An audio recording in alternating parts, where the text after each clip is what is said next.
ইহার চেয়ে হতেম যদি। দেখা যাক, এই পর্যায়ে 1994 বিতর্কে অংশগ্রহণ করছেন 6 জন।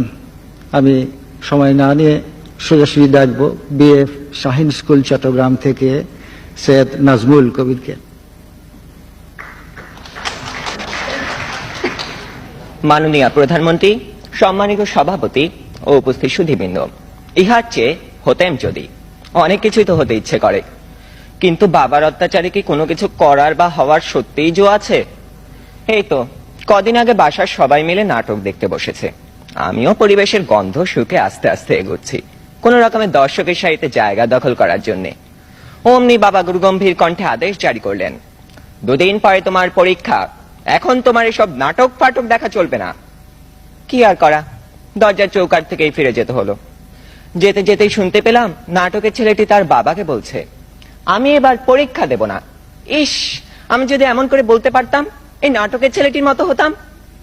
কিন্তু এ তো শুধু নাটকেই সম্ভব। আবার স্কুলের কথাই ধরুন না কেন, সব সময় পরীক্ষা লেগেই আছে। ক্লাস টেস্ট, সাপ্তাহিক, মাসিক, টার্ম, এবং আমাদের স্কুলে আরো একটি পরীক্ষা আছে, পপ টেস্ট। অর্থাৎ বলা নেই কওয়া নেই, স্যার ম্যাডাম ক্লাসে এসে দুম করে বললেন, তোমাদের পরীক্ষা নেব। কি জ্বালা, এমনিতেই পরীক্ষার ভয় বাঁচি না, তা আবার এই পপ টেস্টের ভয় রাত দিন কাঁটা হয়ে থাকতে হয়। জনান্তিকে বলে রাখি, আমি যদি দেশের প্রধানমন্ত্রী হই তবে সবার আগে এই পরীক্ষা ব্যবস্থাটা তুলে দেব। এরই মধ্যে একজন বন্ধু ইশারা করলো, এনেছি। বুঝতে পারলাম গতকাল তাকে হুমায়ুন আহমেদের বোতল ভূত বইটা আনতে বলেছিলাম। কোন রকমে পরীক্ষা শেষ করে উঠে গেলাম লাস্ট বেঞ্চে। দুজনে মিলে মজা করে পড়তে শুরু করে দিলাম। গল্পে আছে হুমায়ুন ভূত পোষে, তাও আবার বোতলে করে পকেটে রাখে। সে ভূতের খাবার চাঁদের আলো। ক্লাসের একজন যখন একথা বলে দিল, তখন অঙ্ক স্যার বোতলটা নিয়ে ভূতটাকে এক ঢোকে পেটের ভিতর চালান করে দিলেন। অমনি স্যারের পেটের ভিতর গুড়গুড় শব্দ উঠতে শুরু করলো, আর তিনি হেঁচকি তুলতে লাগলেন। দম ফাটিয়ে হাসতে যাব, হঠাৎ কানে টান পড়তেই শটান দাঁড়িয়ে গেলাম। বইটা পড়তে পড়তে টেরই পাইনি কখন ইংরেজি ম্যাডাম চলে গেছেন আর এসেছেন জমদূত প্রায় আমাদের অঙ্ক স্যার। বইটা নিয়ে গেলেন হেড স্যারকে জমা দেবেন বলে। তার মানে আরো এক দফা শাস্তি। আপনারাই বলুন, এত শাসনের মধ্যে স্বাধীনভাবে কোনো কিছু করার উপায় নেই তো হওয়ার উপায় আছে? ধন্যবাদ সবাইকে। নাজমিল কবির, পরীক্ষা সম্পর্কে এত ভীতি কেন? এবং পরীক্ষা তুলে দেওয়ার জন্য প্রধানমন্ত্রী হতে চাচ্ছ, কিন্তু প্রধানমন্ত্রীর চেয়ারটা বড্ড উষ্ণ, বড্ড কণ্টকাকীর্ণ, ওখানে বসে থাকা খুব শক্ত। তো যাকে পরীক্ষাকে সহজ করে দিলে চলবে তো? আমরা নাই ওই চিন্তা করব। এরপরে বক্তব্য রাখবেন নাহিদ আক্তার, হোলি ক্রস কলেজ বালিকা উচ্চ বিদ্যালয় থেকে। মাননীয় প্রধানমন্ত্রী, সম্মানিত সভাপতি ও সুধী দর্শক মণ্ডলী, রসকসবিহীন পড়াশোনার চাপে যখন ক্রমেই চিড়ে চ্যাপ্টা হয়ে যাচ্ছি, তখন মনে হয় ইহার চেয়ে হতেম যদি শিক্ষা বিভাগের প্রধান, তাহলে ব্যবস্থাটা এমন করতাম যাতে প্রতিটি ছাত্রছাত্রী সহাস্যবদনী পড়াশোনাকে গ্রহণ করতে পারে, প্যাঁচার মতো মুখ করে আর কাঁধে এক গাদা বইয়ের বোঝা ঝুলিয়ে যেন কাউকে স্কুলে যেতে না হয়। আর ছোট ছোট বাচ্চাদের বইয়ের বোঝা দিনে দিনে যেভাবে বাড়ছে, তাতে ছেলেমেয়েদের পক্ষে এই ভারী বোঝা টেনে স্কুল কলেজ আসা সম্ভব হবে না। অদূর ভবিষ্যতে হয়তো বাচ্চাদের বইয়ের বোঝা টানা একটা দারুণ লাভজনক পেশায় পরিণত হবে। তবে আসার কথা এই যে, কোমল শিশুগুলোর উপর দিয়ে বইয়ের ট্রাক্টর চালিয়ে দিয়ে হলেও এতে দেশের বেকার সমস্যার অন্তত একটা সুরাহা হবে। আবার স্কুলে যখন পরীক্ষার বিজ্ঞপ্তিগুলো মাথায় খড়গের মতো এসে পড়ে, তখন মনে হয় ইহার চেয়ে হতেম যদি কোনো এক করিমন বা রহিমন, তাহলে হয়তো আঘাত থেকে নিজেকে বাঁচাতে পারতাম। কিন্তু এটি তো কোনো স্থায়ী সমাধান নয়, তাই সাধারণ কেউ না হয়ে দেশের শিক্ষামন্ত্রী হওয়াটাই বেশি লাভজনক। এতে আমার দুঃখী শিক্ষার্থী ভাই বোনের দুঃখ মোচনে কিছুটা অন্তত সহায়ক হতে পারতাম। পরীক্ষা নিয়ে আমি বাতিল করতাম না, বরং পরীক্ষাগুলো হতো এমন সহজ ও মজার পদ্ধতিতে যাতে পরীক্ষার নামেই পরীক্ষার্থীদের মুখ বাংলা 5-এর মতো না হয়ে থাকে 3-এর মতো হাসি খুশি। অবশ্য এত দুঃস্বপ্নের পর যখন মনে পড়ে যে আমাদের রয়েছে এমন একটি শিক্ষা ব্যবস্থা যেখানে প্রাথমিক শিক্ষা বাধ্যতামূলক, যেখানে রয়েছে খাদ্যের বিনিময় শিক্ষা কর্মসূচি, তখন সত্যি গর্ববোধ করি। শিক্ষা ব্যবস্থা থেকে এবার আসা যাক আমাদের আশেপাশের অবস্থায়। বাসা থেকে বের হয়ে যখন দর্শন করতে হয় ডাস্টবিনের নোংরা আবর্জনা, তখন মনে হয় ইহার চেয়ে হতেম যদি পৌরসভার চেয়ারম্যান, তাহলে অলিতে গলিতে ডাস্টবিনের যে মনোরম পরিবেশ ও সুগন্ধ বিরাজমান, তা থেকে পরিত্রাণ দেওয়ার চেষ্টা করতাম আমাদের দেশবাসীকে। আমাদের শহরে নির্দিষ্ট দূরত্বে কোনো ডাস্টবিন তো নেই, আর যেগুলো আছে সেগুলোর ভেতরে কোনোদিন ময়লা ফেলা হয় কিনা তা তা দেখার সৌভাগ্য আমার কখনোই হয়নি, কারণ ডাস্টবিনের 4-5 ফুট দূরের দৃশ্য দেখে আরো 4-5 ফুট দূরে দিয়ে হেঁটে যেতে হয়েছে। এখানেই শেষ নয়, আরো আছে। মনে করুন রিক্সা অথবা যে কোনো যানবাহনে সুন্দর পোশাক পরে বসে আছি, মনে মনে কত কি ভাবছি। হঠাৎ ভাবনার শিশুতে ছিন্ন করে চারিদিক থেকে ভেসে আসে এক মোহময় গন্ধ। পাশে তাকিয়ে দেখি একেবারে পাশ ঘেঁষেই দাঁড়িয়ে আছে একখানা ময়লার গাড়ি। তখন মাথা থেকে শিক্ষামন্ত্রী বা পৌরসভার চেয়ারম্যান হওয়ার চিন্তা ঝরে গিয়ে মনে হয়, ইহার চেয়ে হতেম যদি কোনো এক ঘ্রাণ শক্তিবিহীন প্রাণী, তবেই বোধহয় ভালো হতো। ধন্যবাদ।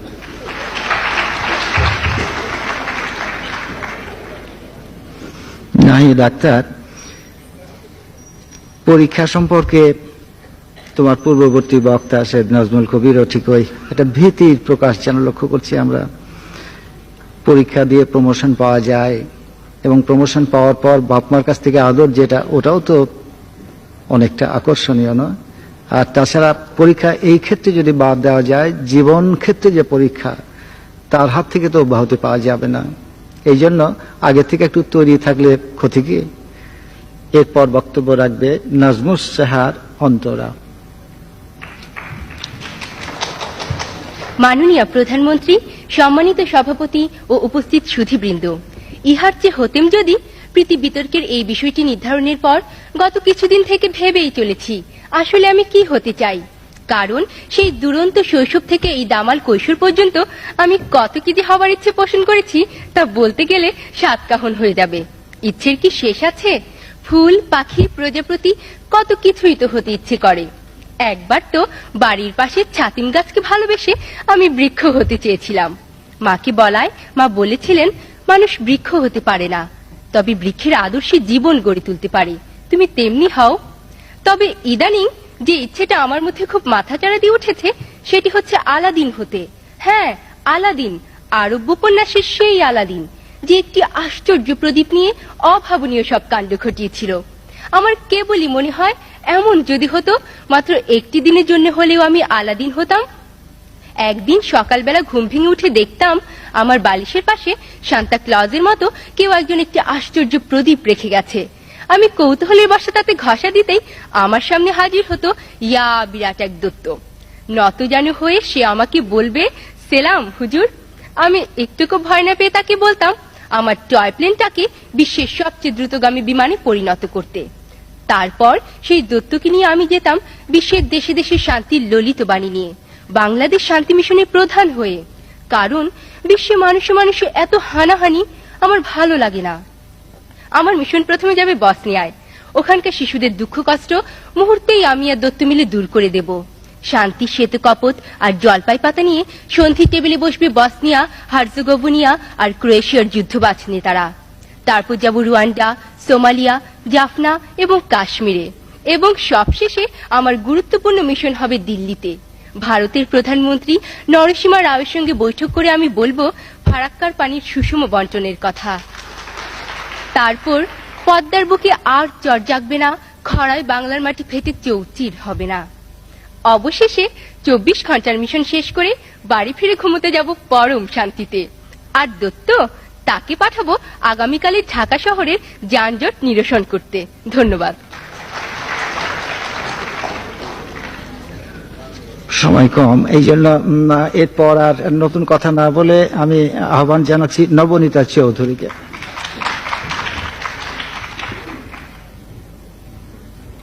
মাননীয় সভাপতি, যাহা চাই তাহা ভুল করে চাই, যাহা পাই তাহা চাই না। আমি চিরচঞ্চল, চিরচলমান, অবস্থানে কিংবা অস্তিত্বে কোথাও আমি স্থির হয়ে থাকি না। সতত এগিয়ে চলেছে যে মানব সভ্যতা, আমি একাধারে তারই উত্তরাধিকারী এবং কাণ্ডারি। সতত এগিয়ে চলা সভ্যতায় আমার জন্ম, আর সতত নিজেকে বদলে নূতন করে নেবার সাধনায় আমার জীবন। অনাদি থেকে অনন্ত পর্যন্ত মহাকালের যে অসীম পথের বিস্তার, আমি তারই পথিক। যখন পেছনে ছিলাম প্রাণ বলেছে এগিয়ে চলো, এসেছি এখানে। প্রেরণা তাগিদ দিচ্ছে হেথা নয়, অন্য কোথা, অন্য কোথা, অন্য কোনোখানে।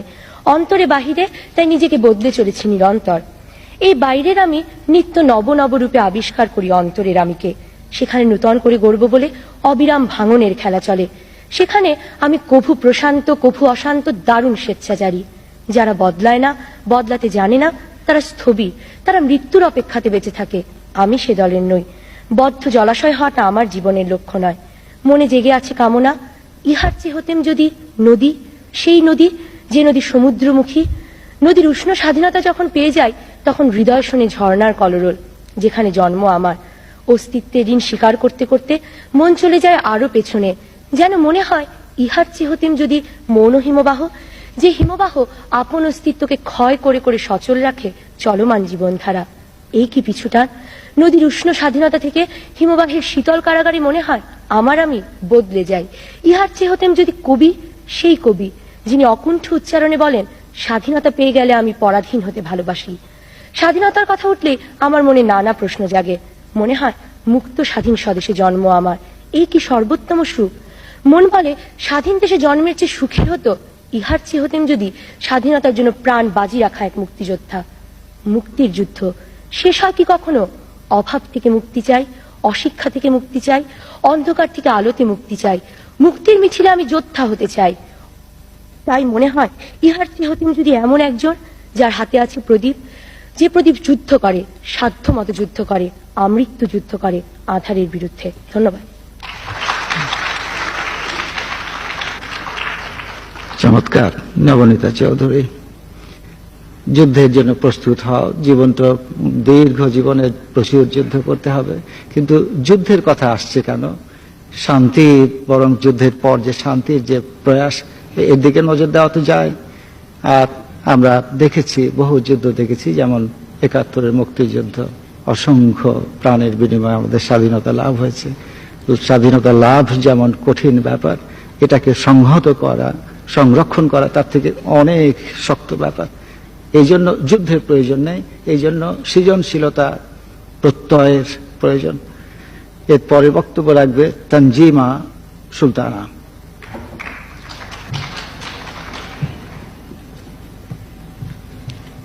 মাননীয় প্রধানমন্ত্রী, সম্মানিত সভাপতি ও উপস্থিত সুধী, একবার বাবা বাড়িতে একটা ছবি নিয়ে এলেন। সে ছবির নায়ক অন্যদের চেয়ে আলাদা। তার মাথায় হ্যাট, নাকের নিচে একটু গোঁফ আর হাতে একটা লাঠি। আর সবচেয়ে মজার হলো তার হাঁটা। ছবিটা আমাকে দারুণ আকৃষ্ট করেছিল, আর আমার খুব ইচ্ছে করছিল চার্লি চ্যাপলিন হতে। দাদুর চাং থেকে তার খানদানি টুপিখানা হাতিয়ে একটা লাঠি জোগাড় করে কদিন চলল জোর প্র্যাকটিস। একদিন পা পিছলে দাঁড়াম, ঝাড়া ৩ মাস পা ঝুলিয়ে সোজা শুয়ে থাকতে হলো বিছানায়। বুঝতে পারলাম চার্লি চ্যাপলিন হওয়া সবার কম্য নয়। কবিতা পড়ছি। সবাই যখন ঘুমিয়ে পড়ে কর্ণফুলীর কুলচায়, দুধ ভরা ওই চাঁদের বাটি ফেরেশতারা উল্টায়। কেমন যেন ভালো লেগে গেল। ভাবলাম কবি হব। খাতা নিয়ে বসেছি, কত কিছু ভাবি, কিন্তু কবিতা আর মেলাতে পারি না। শেষে অনেক কষ্টে লিখলাম, আমার কত কিছু হবি, আমি হতে চাই খুব বড় কবি। এমনি আরো কয়েক লাইন লিখে চুপি চুপি পাঠিয়ে দিলাম পত্রিকা অফিসে। কিন্তু কত দিন হয়ে গেল, কত রাজ্যের আজেবাজে কথা লেখা ছাপা হয়ে গেল, কিন্তু আমার কবিতা আর ছাপা হলো না।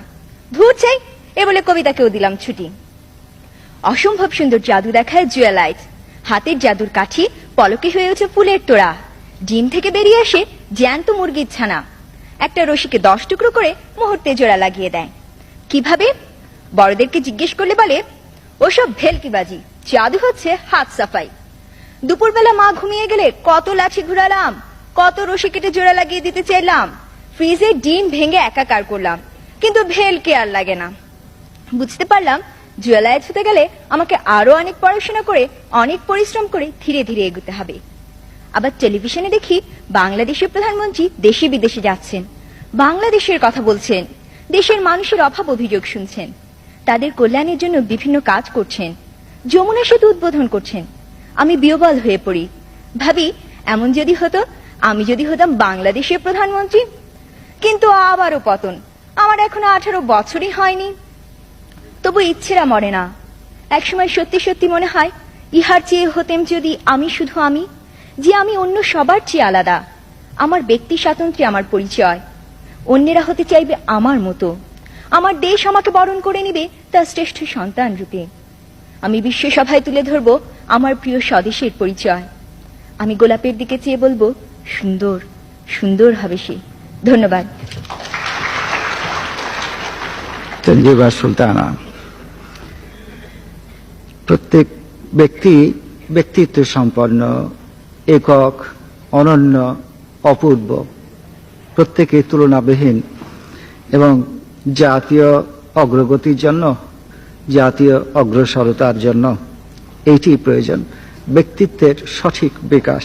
কিছুক্ষণ আগেও এই নিয়ে অনেক কথাবার্তা হচ্ছে এবং হলো। আমি আর কথা না বাড়িয়ে শেষ বক্তা রেবেকা শফিকে আহ্বান জানাবো তার বক্তব্য রাখতে। মাননীয় সভাপতি, বর্ষা হাতে ভরসা পায়ে সদাই নিরুদ্দেশ হওয়ার চেষ্টা করলে আইন রক্ষাকারী সংস্থার খপ্পরে পড়ার সম্ভাবনাই বেশি। আমি নির্বিবাদী মানুষ, মুরগি কাটা দেখলেই মন খারাপ হয়ে যায়। তবে ছোটবেলায় নিজেকে বীরপুরুষ ভাবতে মন্দ লাগতো না। হাড়ে রেড়ে বলে কেউ এগিয়ে এলে মাকে রক্ষার ভার যদি আমার উপর এসে পড়তো, সেটা কেমন মজা হতো জানি না। কিন্তু আমার অধ্যাপিকা মা গায়ে এক রত্তিও সোনা পড়েন না, সুতরাং কল্পনার সেই বীরপুরুষ বেশি দিন টিকতে পারেনি। তবে ভীতু ভদ্রলোক হওয়ার যে বিপদ আছে, সেটাও খুব অল্প বয়সেই জানা হয়ে গেছে। বান্ধবী এসে একদিন বলল, এসো আমরা আমাদের সবচেয়ে প্রিয় জিনিস বদলা বদলি করি। আমার চমৎকার বিদেশি ছবি আঁকা পেন্সিল বাক্সটা গেল, বিনিময়ে পেলাম তার পরিত্যক্ত রাবার। শুনে সবাই হেসে বলল, একটু চালাক চতুর হতে হয়। কিন্তু আমার খুব দুঃখ হলো যখন দেখলাম ও আর আমার কাছে আসছে না। একবার এক আবৃত্তি প্রতিযোগিতায় যোগ দিলাম। কাছ থেকে সংস্কৃতি অঙ্গনে সব পরিচিত তারকাদের দেখে চমকিত হলাম, কিন্তু আমার পালা আসার সঙ্গে সঙ্গে শুরু হলো তাদের চা খাওয়ার পর্ব। কারো আর প্রতিযোগীর দিকে দৃষ্টি নেই।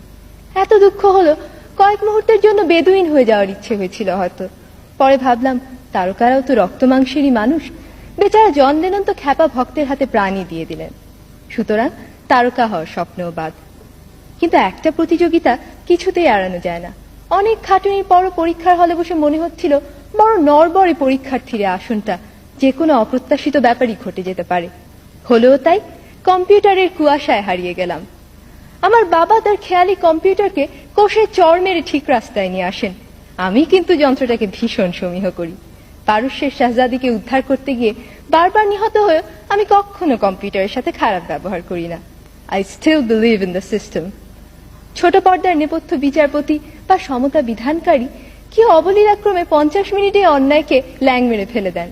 কিন্তু বাস্তবে যেখানে ভালো মন্দের সীমানা অস্পষ্ট, সেখানে সবাই নিজেকে অভ্রান্ত ভেবে যদি নিয়ম ভাঙার খেলা শুরু করে, তাহলে মাঠ ছেড়ে ঊর্ধ্বশ্বাসে পালাবে বেচারা দর্শক। ইহার চেয়ে হতেম যদি না, আমি তো ভালোই আছি একটা ভীতু সাধারণ মেয়ে হিসেবে। আমার মধ্যে কোনো দুরন্ত আশা নেই, ন্যায়দণ্ডধারী মহাবীর বা চতুর্মুখর মেধাবী মুখর উচ্চাকাঙ্ক্ষা নেই। একজন সৎ, পরিশ্রমী, বিবেকবান মানুষ হতে পারলেই আমি খুশি। ছেড়ে দিয়ে আমি জিতে যেতে চাই। ধন্যবাদ।